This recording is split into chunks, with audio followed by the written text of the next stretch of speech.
Late this afternoon, a judge issued arrest warrants for a robbery suspect accused of firing a shot at a Beaumont police officer. The officer returned fire and wounded the suspect. The robbery and aggravated assault warrants named 35-year-old Mitchell James Clay of Beaumont. Doctors at Christus Hospital Saint Elizabeth treated him for a gunshot wound. He remains in the hospital and may have to undergo more operations.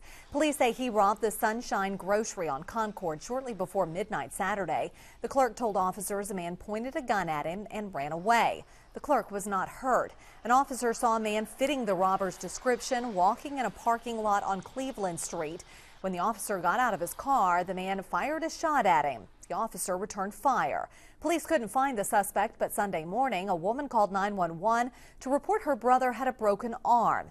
Paramedics checked out the man and saw a gunshot wound that led to the suspect's arrest.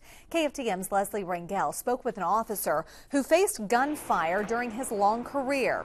Leslie joins us now to explain how officers train to prepare for the day they might have to use their weapon in the line of duty. Leslie? It was here in a parking lot at the Christ Deliverance Temple on the 3300 block of Cleveland where the robbery suspect was spotted by officers. Somewhere in this parking lot, an officer tried to get out of his car. That's when the suspect fired shots at him. The officer's training kicked in and he fired back. And it's that training that officers say helps save their lives. You've probably seen this officer on TV. Rob Flores does Crime Stoppers reports. He must keep his gun ready at all times because much of his work is off camera. When we come to work, we really don't know what's going to happen for that day, so we have to be prepared to handle just about anything. He served a quarter-century on the police force. Flores goes to work each day hoping to never use his gun.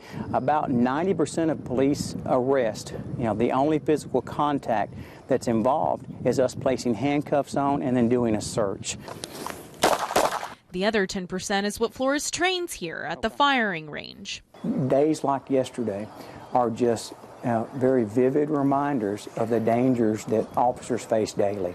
This past weekend, a robbery suspect shot at an officer. It's happened to Flores. The first time was during a pursuit probably over about 20 years ago. There's a group of gang members who were shooting at each other. When I became involved in the pursuit, they actually opened up fire on me.